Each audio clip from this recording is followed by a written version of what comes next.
Hello guys, for today's vlog ayan guys, meron tayo ditong idadiagnose na spark plug.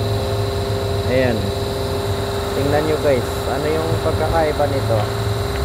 Ayan, ito, ayan.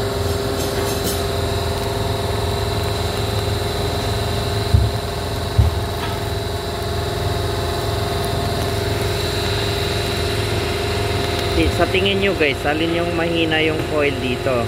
Ayan, kasi halos magkakaparehas sila ng sunog. Bago lang tong spark plug na to, 1 week pa lang to na pinalitan.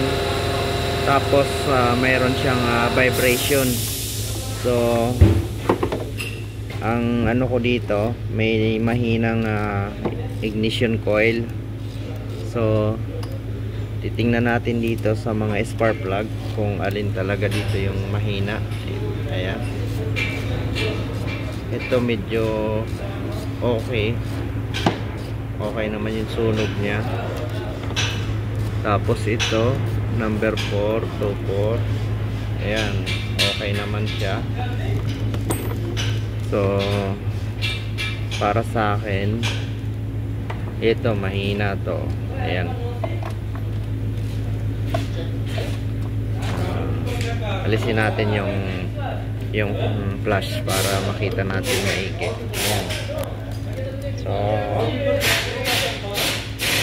ayan to.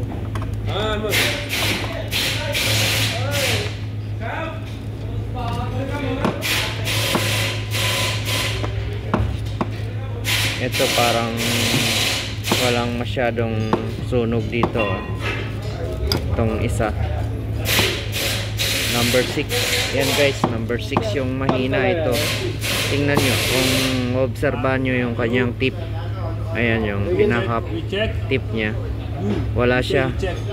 Puting puti kumpara dito sa tatlo. Puting puti. Ayan. So alam na natin kung ano yung kailangan palitan dito. Isang ignition coil mahina, kaya nagkakaroon siya ng konting vibration. Hindi naman siya totally di umaandar. Mahina lang yung kanyang kuryente kasi mayroon naman siyang konting sunog, pero tingnan nyo, maitim siya. Hindi masyado susunog yung kanyang ignition coil. So orderan natin yan ng bagong ignition coil. Okay, yan lang guys.